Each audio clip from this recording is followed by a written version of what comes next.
Good evening, and welcome to the Parent Impact, presented by the National Parents Union. I'm your host, Tafshier Cosby, and thank you for joining us tonight. You could be anywhere, but you are here with us. So thank you for joining us tonight for the Parent Impact. So I want to preface, before I give my updates for Newark and New Jersey, I want to preface the fact that, on this platform for the Parent Impact, we really want to make sure that we are showcasing and providing a platform for parents, for students, for families in the state of New Jersey, out of the state of New Jersey, who really are doing the work on the ground, right? Who are really people who are really doing the work and making a difference in their community. And I'm just happy to be able to have this platform, to have these awesome conversations with my community members and my fellow New Jerseyans. So I just want to preface what we do here at the Parent Impact. We really want to make sure that we are uplifting the voices and providing a platform for families to be able to tell their stories and really talk about the things that move them and how they are making inroads in their communities. So our Newark update, this has been all over the country. We were doing so well. I think we got a little lax in the summertime, a little bit too many barbecues, a little bit too many indoor eating. So our transmission rate in the city of Newark for COVID transmissions is back up to where we were in March. So we are at 11%, over 11% transmission rate. So we are closing back down. We have Be Still Mondays. We have the supermarkets that are closing at 8. Everything but the supermarket and the gas stations will be closed at 8 o'clock. Barbershops, beauty parlors, they have to have appointments. They can't be anybody sitting in there. Indoor dining is going to be closing at 8. Outdoor dining is closing at 11. So please, Newark, mask up, please. We're about to go into the winter, right? It's about to be cold. I know we're going to be huddled down. I know I'm about to start hibernating because I'm not really a cold person. But when you go out, please make sure you wear your mask. Please make sure you are protecting not only yourself, but you're protecting others when you're out there in the public. And please try not to congregate together without wearing masks on. Please, we need to bring this number down, and we need for everybody in our city to be healthy and safe. So please, please, please mask up. And our New Jersey update for today, since we are 7 days away from the election, 7 days, guys, 7 days away from this November 3rd election. We are currently, the state of New Jersey is at 64% of what our 2016 turnout was for the president. We are at 2.5 million vote by mail ballots received. So way to go, New Jerseyans. We have a couple more days to get that push in, to get those ballots in. And if you are going to go in person to vote, just know it will not be a machine. It will be a provisional ballot you will have to complete, or you can bring your vote by mail ballot with you. So please make sure that you are voting. We have 7 more days. Let's push that 64% up a little bit more. And let's make sure that we are doing our civic duty and making sure that we are using our voices in this election. So I have a fantastic guest on tonight. I'm so excited to have her on. I'm so excited she agreed to be a guest and that we're having this conversation on this platform nationally, talking to our fellow Newarkers. She is a community organizer. She is an advocate. She is, just somebody who's really using her voice in these streets to make sure that kids have what they need and families have what they need. And what I like most about her is she is a truth teller. Truth tellers are not always liked, right, in this street, but I think she is a phenomenal truth teller, and she's here tonight with us to speak her truth. So please welcome to tonight's the Parent Impact episode, Jazzy. Hey. Hi. How are you? I'm good. How are you? I'm good. I'm so excited. It seemed like this week took forever to get here, right? When we first started announcing. It did, and I'm, really excited. Excited from the first conversation that we had that ended up being quite a bit. We had hey, we got to go to work. We can't keep talking. I know. We're like, let's save some of this for the show. Right, but you know what? That's really the beauty, because when you're at the level of true love, and I really believe that people can connect organically like that, that's what you attract. And when you're genuine and you attract people, the connection is just already there. It's just really about, hey, That's it. So, I think we have a lot in common, right? I think that we are both big mouths. I Sure. think that as moms, we are mama bear, and I think as community members, we want to see our communities rise and have the best, right? And get educated and have everything that our communities need. So I definitely think that we are kindred spirit that way, and we are both Norkers, native Norkers. Okay, Yes. hello, go North, go North. So we always like to start our conversations with asking our guests, how are you? And how are you in this COVID time, right? We've been in COVID now since March. So how are you and your babies and your family faring within this You know, COVID situation? we're very lucky and we're very blessed. Thank God me and my children are okay. And we've been okay since March. It's been, we've had our moments. And I think it not in terms of, let's say, physical health, but I think we've all had our moments of frustration and fatigue of, just really our world changed on March 15th in the state of New Jersey. On a Friday afternoon, my complete world changed as a single mother of four. The structure in my household changed. My ability to work changed. So, I think, we're a little bit more settled in, now that change has kind of become a little bit more of a new normal. But we're good. I think, like I said, I'm very lucky. I got four very healthy kids. We haven't had any sniffles this year, just really just, trying to thrive in the best way that we can. Right. And just really, try to persevere through what we're going through. Cause it's really, we might think it's just us that are, just going through it, but we're really all going through it together. And we're actually all really dealing with the same thing, and we're all dealing with the same emotions, and we're all dealing with the same, same consequences of how the structure has changed in our lives. Yeah. And I think a lot of people are still adjusting. I'm still adjusting. It's still not like a regular thing for me. It's still like, hey, we don't get up and go to school normally. Right. We're out of that routine, and we still crave that routine because it's something that's so ingrained inside of us. Yeah. So so still adjusting, and I think I don't think there should be even like a time limit as to how we adjust, right, or when we should adjust. Right. And it's everybody's got to be at their own pace because this is obviously something that we've never experienced in our life. Never experienced, never. And we were just talking about this. I went to dinner with a few friends the other night, and we were talking about the grief cycle, right? I think at the beginning, even now, I think we're still kind of partly in that grief cycle. Absolutely. It took me for a loop, right? I'm a community person. I feed on people's energy. So not able to like be out in the street and like talk to my families and like hug and, be in the mix for 2 weeks. I was like stuck for a minute. I was like, what do I do? Like who? Right. How do I do this thing? Slowly it started to get better, and I started, doing like brunch and chat and talking to families. But it was almost like I was in a grief cycle because I was in like disbelief at first, and I kind of had to move myself through the grief cycle, until I got to the point. And I still don't think I'm at the point of acceptance. I'm still like I'm waiting. And I agree. I think a lot of us are still trying to kind of figure out exactly how we're going to navigate this because we really don't have a roadmap. No. We're in uncharted territories. We really are. And we're in uncharted territories with economically, we are in uncharted territories with this whole virtual thing. Yeah. It's still struggle. It's it's an everyday struggle, actually. Really even before I got here, I had to run and I had to have my 7th grader help my 1st grader. Like, listen, mom's got to go on Facebook. Like, I need you to help me. And she's like, sure, mommy's going live on Facebook. We got to do homework. Moms never stop. We it go. Never does.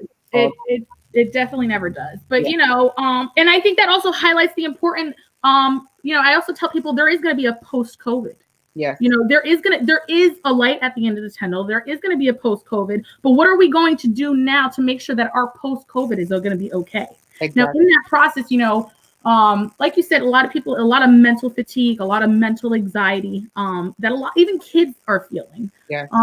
So I think it's so important that we really start focusing on these aspects almost before we start focusing on the academic stuff. Right. I think we really need to highlight these whatever support services we're going to have to need from the schools, and what we need as a community to be like, hey, are you okay to get back to someone normal? Or are you okay to, navigate this new routine? What do you need to be okay? Absolutely. Absolutely. And when these are conversations we absolutely have to have with families and kids across the city of Newark. So let's dig into a little bit of your why, right? We know in organizing and activism and advocacy, right, there's always a why. I mean, for us, it's our kids. It usually stems from us being advocates for our kids, maybe seeing it from our our previous generations, our parents, our aunts, our uncles, we saw them kind of get in the mix. What is your why? Like, why do you do this work, and why is it your passion? Because it's clearly your passion, right? It's clearly. And what's funny? Like, people, I don't see it as my passion. I just see it as, I don't like what I see, and you're going to hear me out. And what are we going to do to correct the problem? Okay. I always come from a point where, like, hey, this is the problem. Let's highlight our problem and let's figure out our solution and keep it going, because we still got more other problems to solve. I like to get things done, you know. Yeah. And sometimes to get things done, you have to be unconventional. You do. And you're a truth teller, right? You have to tell the truth about stuff. You absolutely do. And I always tell people, there's nothing wrong with being loud. Just make sure you're loud and right. Exactly. Don't be loud and wrong. Just make sure you're loud and right. Exactly. And I guess that's that little bit of that truth aspect. But we are our best advocates. Nobody's going to speak for your child. Nobody. Not like a parent. Not like a parent. Nobody. And there's so much truth in that. In that simplicity, there's so much truth. No one's going to fight. No one is going to fight for your child like you are. No. And when you start fighting for your child, you automatically fight for other children. Yeah. That's just something I think that comes as parents, as mothers, as nurturers, as bearers. We end up bearing other things. Yeah. And I think that's just really the complex of how it's set up. And that's how we just have to do it. And we have to fight for what we need. That's it. And make sure nobody's gonna give it to you either. Baby, right? I mean, our kids aren't getting any younger, right? They have to go through absolutely not now, right? We need to make sure that they're receiving quality education now while they're still young. We can't wait 4 or 5 years until somebody finds a better plan or something different. They want to test it out. And listen, my child has to go through school now. I don't have 5 years to wait until you find something else. I need you to figure it out now, right? And you to implement it now. Correct. So do you think in this COVID environment that parents are now home with kids on computers? They're helping with remote learning. Do you feel like parents are more engaged now in this COVID space than they were previously? I do, and I love it. I think there's I think it's not even a renewed energy. I think it's a birth of energy. Right. Through everything that we've been through COVID, people got more involved. Like, hey, these are what my kids go through every day in school. Hey, these are their lessons. These are their struggles. I think all of us as parents have defined, we've defined a new teaching role in our lives. And it's a lot. It is a lot.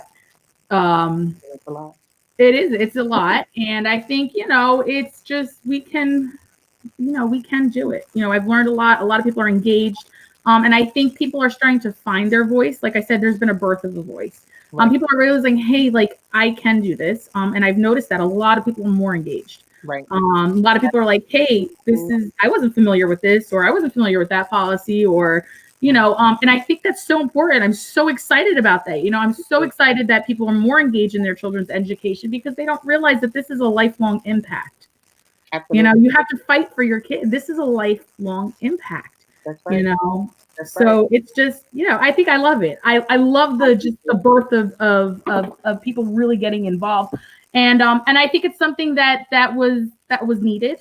Yeah. It hit a low. I say school board elections. Let's talk about school board elections in Newark. Mm-hmm. Horrible turnout pre-COVID. Less than, struggling to even get like 10. I don't have the statistics up, but I want to say it's like 10% people, only like 10% of the voting population vote. And these are people who control your children's future. Yes. Like, are you kidding me? Yeah, I got something to say to you. Yes, I need to be part of that. Yes, I need to be part of your decision making. I want to know why. Why are you doing these things? Transparency, and that all, got to vote. You got to be involved. And I tell people your vote, you know, that little piece of paper or that little button that you hit is your loudest voice. That's your loudest voice. So this is a good segue into my next question about empowerment, right? Do you think that it's the school's responsibility to help parents feel empowered, or should parents be able to organize outside of the school for empowerment? Like, whose responsibility is it? I think it's both. I think that the school needs to cultivate a culture of comfortability, that these parents are comfortable enough to voice it, because that's a big thing. You have to be comfortable. People are not going to, you know, parents, not everybody's outspoken. Not everybody's loud. Right. You know, you have to cultivate a place of comfort and trust and security. Like, hey, if I come to you that I see something that I don't like, what can we do as a school and as a parent working in a simultaneous like type of relationship, you know, to make this better? Like, what are we going to do to make this better or solve whatever problem? And then it's your job as a parent too. It's 50-50. Yes, it's their responsibility to cultivate that culture of openness and comfort. But listen, it's also your responsibility as a parent. Absolutely. Like I said, nobody's going to speak for your child like you. No, that's right. Show up to those meetings, right? Show up to parent meetings, right? Get involved. Don't just, you know.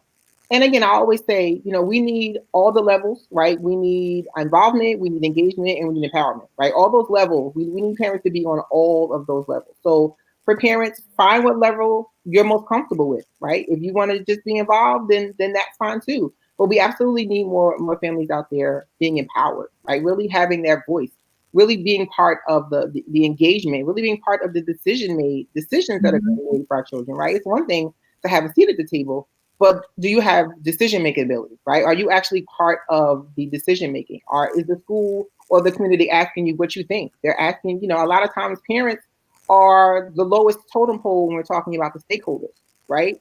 Usually it's everybody else in front of, and parents are 10, you know, 10 stakeholders in the school and parents are number 10. I personally think parents are number 2, quite honestly. You know, I think the kids are first and then I think the parents are second. I think we should be second on the list, and we should have decision-making ability, and our voices should be heard at every level of the school. I agree with that 100%. Yeah, it makes a difference. It does. And you know what? Even and I'm going to take Newark for the past, let's say 9 months since March. Let's take the thing. The amount of parent involvement that has sparked up, even in our own city, has changed policies. Yeah. Has created learning pods. Has really, you know, kind of held, you know, the outlook of education a lot higher. Yes. You know, and I love that. Like, I'm so excited, especially in a city of Newark. You know, we've had, if anyone knows about the struggles in Newark, and if anybody knows about, even in the past 10 years, you know, with Newark and it getting redistricted and school closing downs and new charters putting in and out, like there's been so much. There's been so much. Agreed. And it's really important that we as parents partake in these decisions, you know. I'll use myself as an example. We all know about the Newark one when they consolidated the schools back in 2012, 2013, 2014. Okay. So we're going to go back about 7 years. At that time, I had a first grader, a kindergartner, and a pre-K 3, and I was pregnant with my 4th.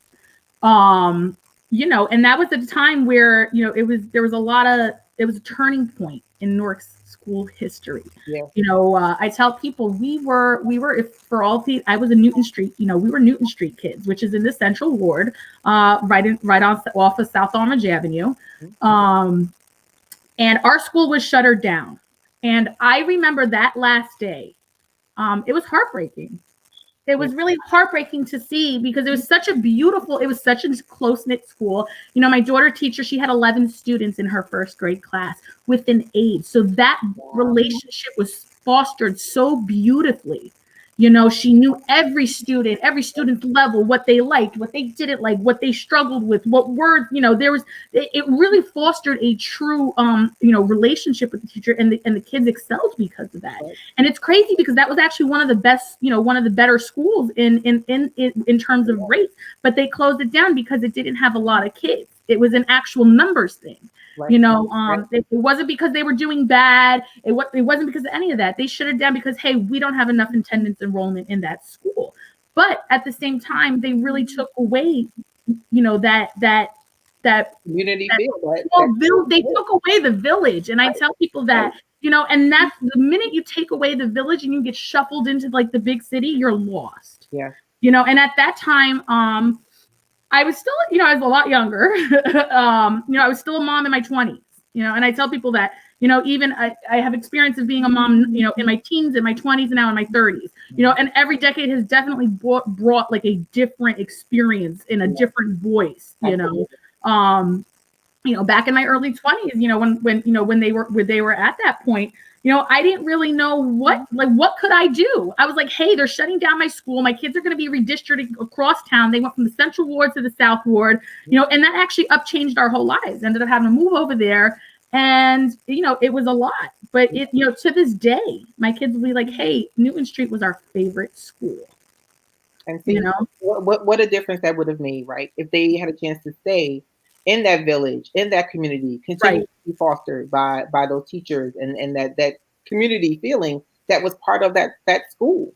I think we've had, like you said, in the last 10 years, we've had so many things happen in the city of Newark when we're talking about education. And parents really do play a large part in some of these decisions, or decisions being made around us, right? We always think about it, like Tommy thinks about it. We think about organizing and working with families. It's a moving train, right? Laws are still being made, policies are still being made. If you don't get on the train, then you don't know what's going on, right? But you missed your stop. Yeah, you missed the ride. These lawmakers are still making these policies. They're still making these decisions, whether we're paying attention or not. And unfortunately, it's our kids who, at the end, are the ones who are suffering from some of these decisions that are being made for them because parents are not being part of those conversations. Absolutely. And that's my biggest issue, right? Making sure that parents have the information, the resources, the leadership skills to be able to go out there and really use their voice. For me, my mom was my first advocate. She advocated for me for a very long time, and she was the first person I saw who did that. So for me, it was natural to advocate for my kids. So that's something that I've done. Thank God my kids are grown now. Thank the Lord. Woo, got through that.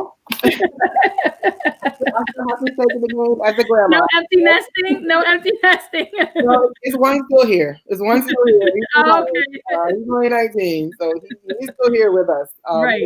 I do have grandchildren, right? Even if I didn't have grandchildren, I would always continue to fight for kids and for families and for education. And then, you know what? And I tell people, because that's just who you are as a mom. You can't, and that's what goes back to our conversation that, we're, and this, it really, as a woman, I have, because that's the perspective I can speak from. I am a woman. I can only speak from that perspective.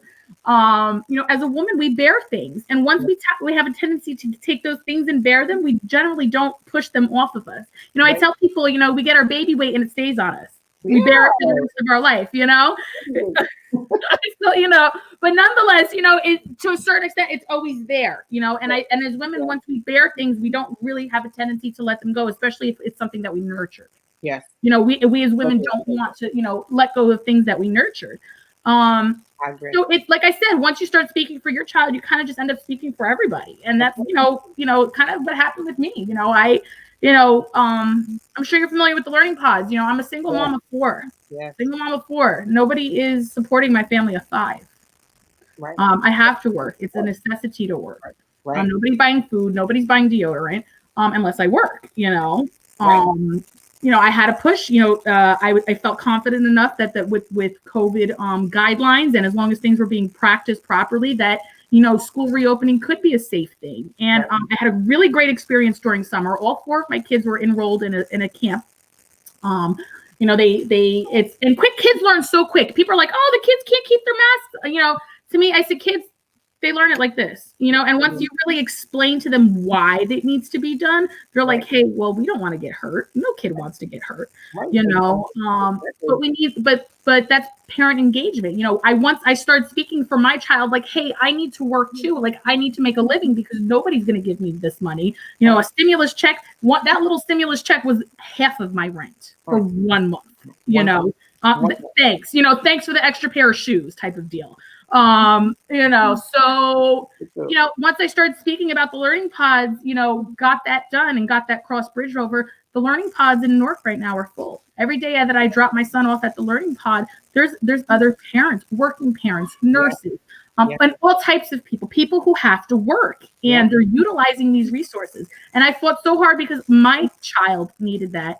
And it brings me a lot of joy to see that other people are utilizing it too and needing it. And, and being thankful that like, hey, we can have, we could still survive this. Because that's part of the whole aspect of we're going through this transitional time of COVID. It's a different type of situation. We all need that mental support in different ways. Yes, we do. Yes, we do. And thank you for championing that, right? Thank you for being the voice to make sure that happened, right? And then you had so many other voices coming with you. Yes. We need this. This needs to happen for the families within our community. So thank you for being that voice and that champion.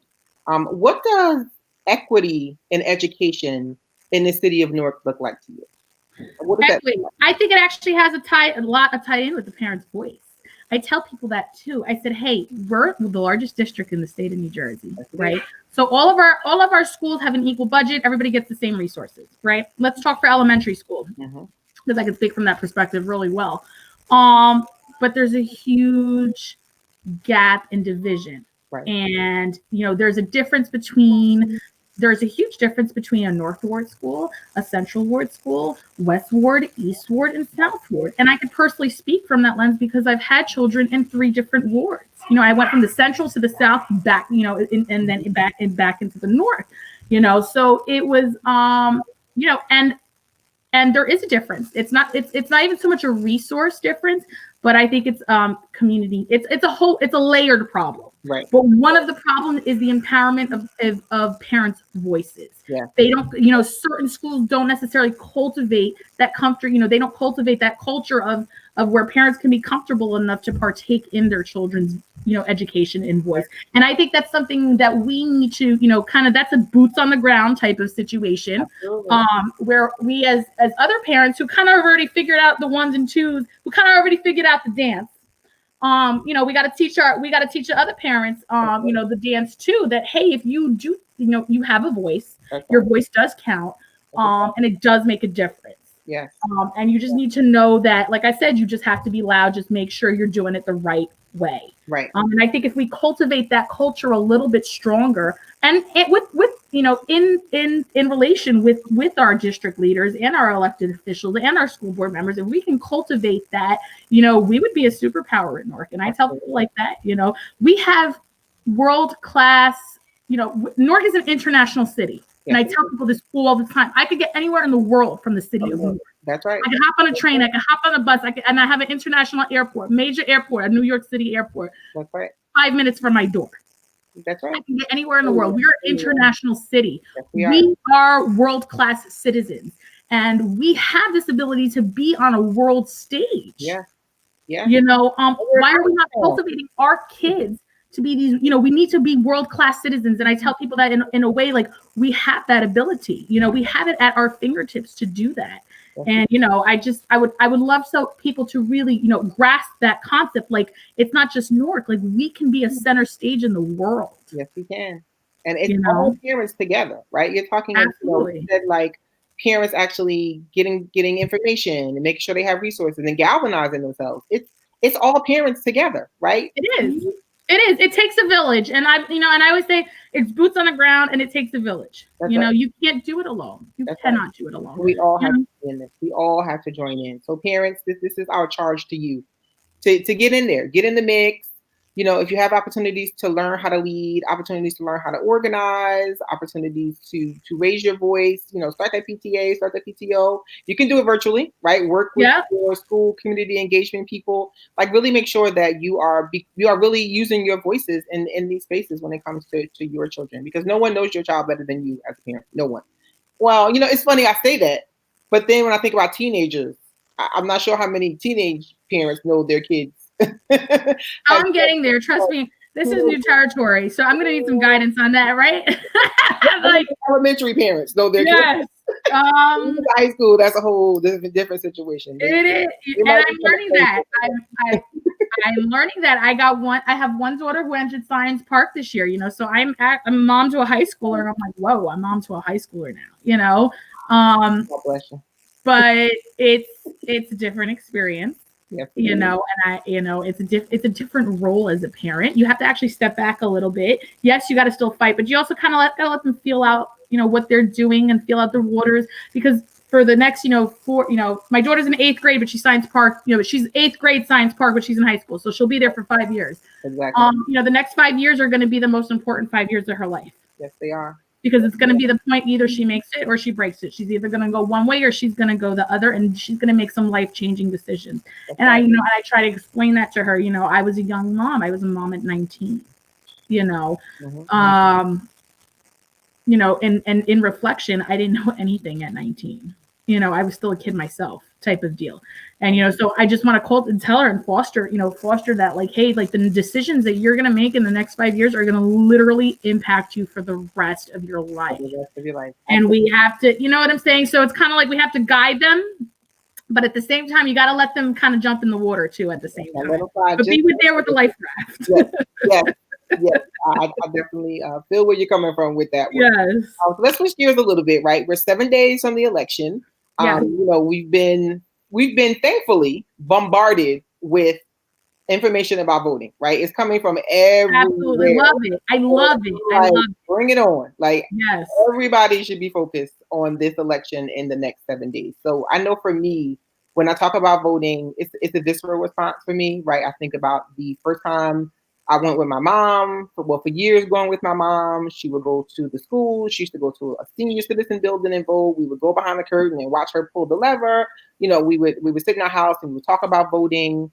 It was a really a family conversation. My children, when they turn 17, they get a birthday card, they get a cake, and they get a voter registration form, right? It's like, you're 17, let's do this thing. So I think about the first time that I voted for the presidential election.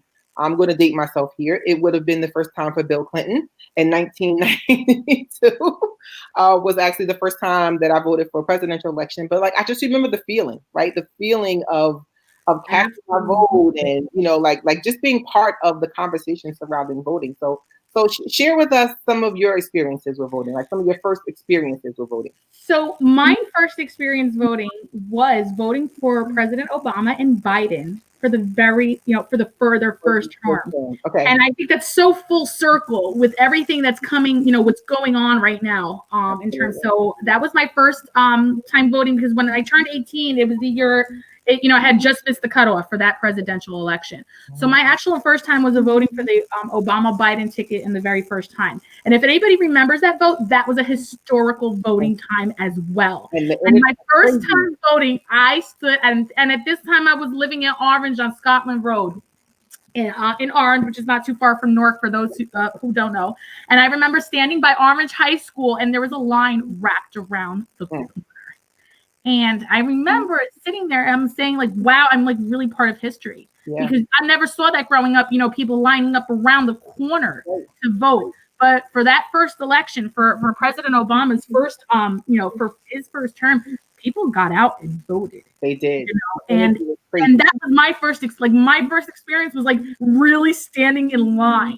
Right. Waiting to cast that ballot, and it was such a beautiful time because it's such a turning point in history for us as Americans. Right. And that was I loved it, and I've been voting since. So that was, and like I said, I tell people, like, this election is in the next 7 days it's really going to determine our trajectory for the next decade. We are in 2020. Like, it's going to really, it's going to really set the tone for this next decade of life for all of us. And for me, this personal decade is going to be a really upcoming decade. I'm going to have children really entering the world. They're going to be like, what is this world going to look like for them?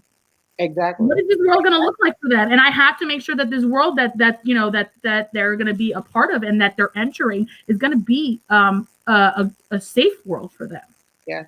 And I think, that's, so that's my main thing. I haven't been this fired up to vote, to be part of the process since my first time voting 10 years ago. Yes, we need people fired up, ready to vote, ready to cast that ballot. Like I said, we're at 64% now, New Jersey, our vote by mail applications. Please get those applications back, put them in a ballot box, drop them off at your clerk's office, go in person and drop it off.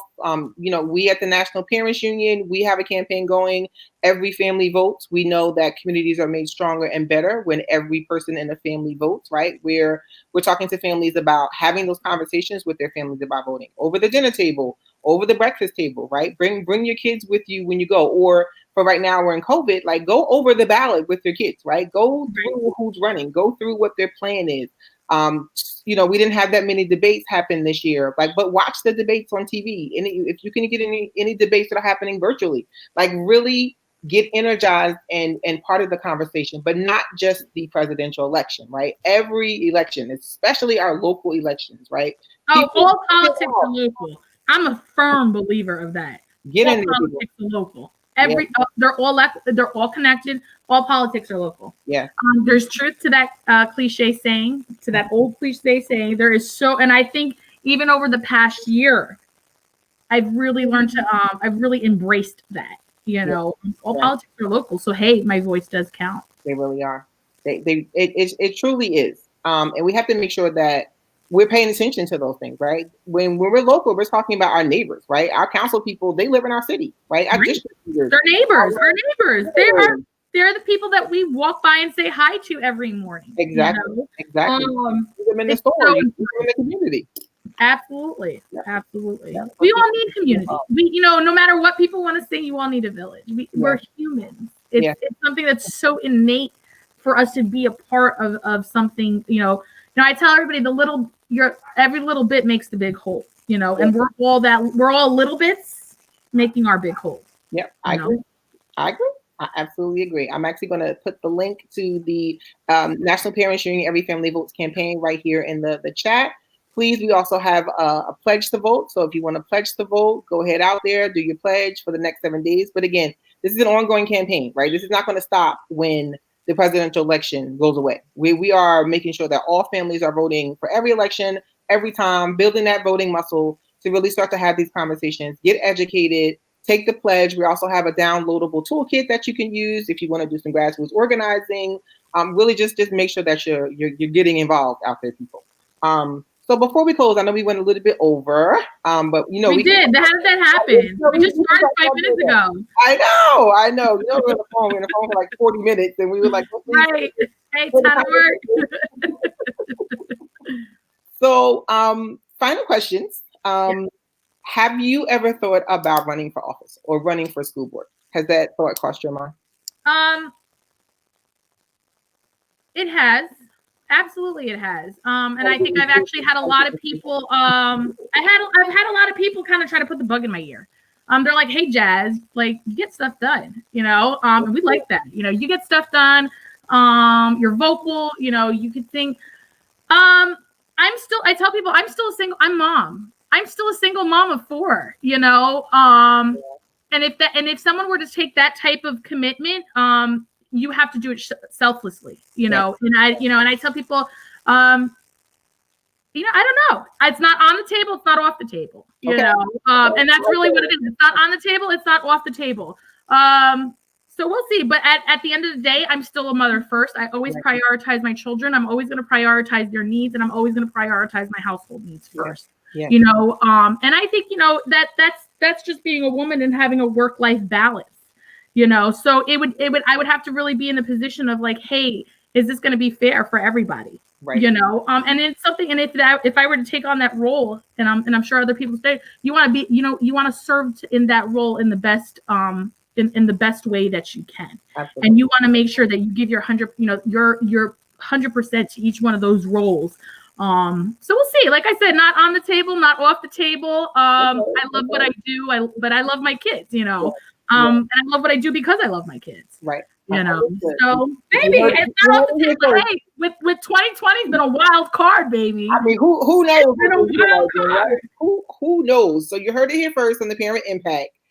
It's not on the table. It's not off the table for Jazz. So we're going to watch you and see what happens. So tell us what else you have going on in the city. I know you have a few initiatives going on, and I do. Working on.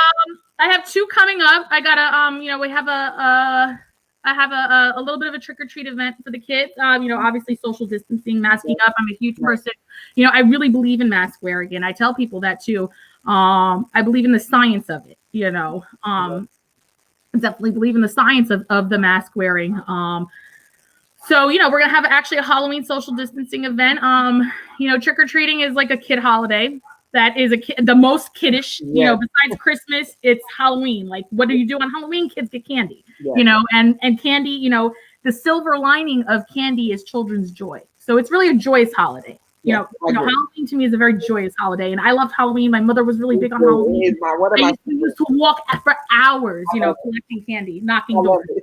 But we can't knock doors this year, and definitely not safe to be trick or treating, And I even had to explain that to my own kids. They're like, "But we can wear a mask." I'm like, "But it's still not safe." No, it's just not safe. Yeah, right. So I created, with another community partner of mine, Miss Millie Mendez.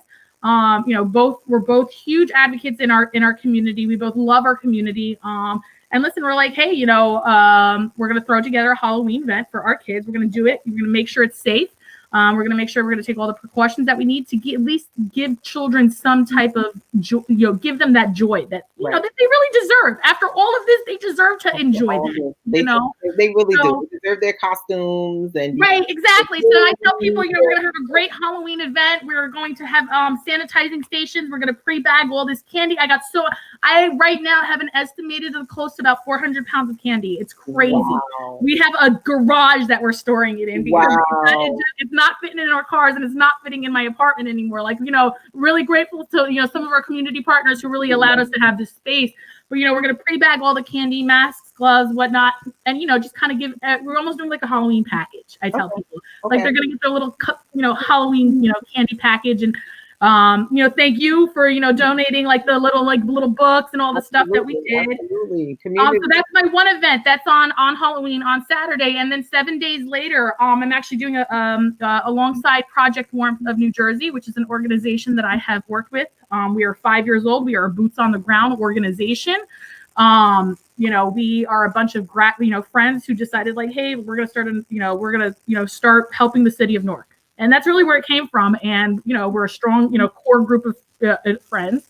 And, we are on our 5th year on doing a backpack distribution. I love it. And this year will be our biggest year ever. We have close to 350 backpacks that are pre-stuffed with all types of supplies. And, we knew that the kids were going to go back a little bit late. So we had actually delayed the backpack drive. Okay. And now we know they're not going back to January, but we're still sticking with the backpack drive because at some point kids are going to go back and they're still going to need the supplies. And they actually need supplies while they're in virtual school as well. You still need paper, pencils, crayons, whatever you need. Yes. So we got, we're going to have another station, another social distance event. It's going to be at Newark School Stadium. Okay. Kind of grab and go backpacks, for our kids. And, just keep doing what we do. We have to give them some type of, it's not going to be, we usually do, I tell people, we do a back to school carnival. That's our every, after year thing. But this year, obviously, we can't do a back to school carnival with games and all of that. So it's going to be toned down a bit. But the beauty of it is that we actually, like I said, we're going to service our most kids that we've, ever serviced before. And I think that's awesome. That is awesome. So do you need, if anybody wanted to donate, do you want to give me maybe some information about where people can donate? Yes, it's actually Project Warmth, New Jersey. Okay. We're, like I said, we are literally just a group of friends that got together and are like, hey, we're going to service, Newark and Essex County. And we do more than just backpack driving kids. We're actually a homeless outreach group. So we do a lot of, like I said, once again, a lot of boots on the ground work. We walk the streets. We walk the streets. We walk 21. We walk Penn Station. I walk 78. Really into the really into that energy. And I tell people once you walk the street, you walk the streets, you really understand your city. Absolutely. Your city are the people who walk your streets. That's right. So very excited about that. Very excited to be with that, my friends and all the community partners. We have so many community partners, and that's another awesome thing. As we've grown over the years, we've really been able to connect and really maintain some great community partnership. And that's why it keeps getting better because everybody keeps putting their hand in the pot and adding their own seasoning to it.